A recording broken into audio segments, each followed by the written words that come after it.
Good morning, જય શ્રી કૃષ્ણ. કેમ છો? મજામાં ને? તો અત્યારે 11 વાગી ગયા છે અને કાલે કેવું હતું કે બ્લોગને એવું બધું બનાવ્યું તો 3:30-4 વાગી ગયા હતા એટલે સવારે લેટ થઈ ગયું હતું.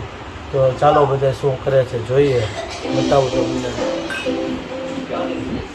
તો જો પહેલાં તો ઋતુ અને અર્ચિત જમવા બેઠા છે. Good morning. પપ્પા ફ્રી થઈને બેસી ગયા છે. Good morning. ગુડ મોર્નિંગ, જય શ્રી કૃષ્ણ. કંતુભાઈ જોવે છે ટીવી. Good morning. કેટલા વાગે લગી તું હતો? તું કાલે 9 વાગે લગી હતો. કાલે સાંજે કેટલા વાગે હતો? અને સોનલ બનાવે છે દાળ ભાત કેવું કે. Good morning. ગુડ મોર્નિંગ, જય શ્રી કૃષ્ણ. મજા નથી બરોબર. તો સોનલને છે શરદી અને મમ્મીને બહાર છે. આજનો બ્લોગ કેવો લાગ્યો જરૂરથી કહેજો, કેમ કે રાતે બે વાગે પછી બ્લોગ બનાવ્યો હતો અને 1.5 કલાકની મહેનત હતી. Good morning. ગુડ મોર્નિંગ, જય શ્રી કૃષ્ણ. મમ્મીની ચોળી ખોલે છે પાછા આજે. Good morning. ગુડ મોર્નિંગ, જય શ્રી કૃષ્ણ. તો ચાલો, આજે છે કાઉનો બર્થડે. જો ક્યાંય જઈશું રખડવા તો જોઈએ. બાકી આપણે બપોરે જમી લઈએ પછી ખબર પડે. અત્યારે છે ને જમવાનું થઈ ગયું છે તૈયાર. સોનલ જો ગરમ ગરમ બનાવે છે રોટલી, મમ્મી બનાવે છે છાશ. કોનો ફોન આવ્યો હતો? બીજા કોકનો ફોન આવ્યો હતો. અને દાળ ભાત કોબીનું શાક. દાદા બેસી ગયા છે જમવા, ઋતુને એ બેસે છે જમવા. ભૂખ લાગી છે? લાગી છે? નથી લાગી તો મૂકી દે ને પણ ડીશ.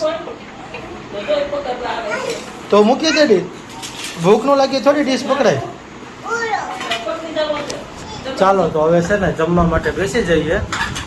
તો અત્યારે છે ને વાગી ગયા છે 7 અને જમવાનું બની ગયું છે. આજ રજા હતી એટલે વહેલા. ઋતુ ને અર્ચિત ને એ ખાય છે. શું ખાશો? હે? સોસ? સોસ છે તો શું? તો ભાભી બનાવે છે અત્યારે ભાખરી અને સાઈડમાં ચાલુ છે ચા અને આ બાજુ બને છે પેપર. આવતીકાલના ઢોસા બનાવ્યા હતા એમાંથી પેપર બનાવવાના છે. અને બાકી બધા જમવા બેસી ગયા છે. પણ પંથુભાઈ ગયો છે બહાર, ઋત્વભાઈ અને અર્ચિતભાઈ. ઋત્વભાઈ કોણ છે આમાં? ઋત્વભાઈ કોણ છે?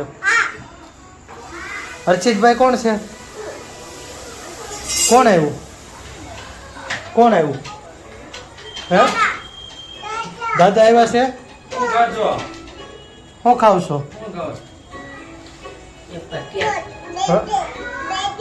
શું છે? પેપર. કેમાં ખાવાનું? એમાં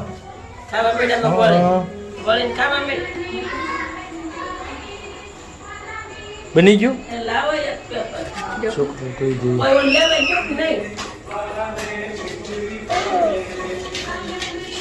તો ચાલો, છોકરાઓ જમવા બેસી ગયા છે ને પછી આપણે બેસી જઈએ. મળીએ પછી જો ફ્રી ઇશ્યુ છે.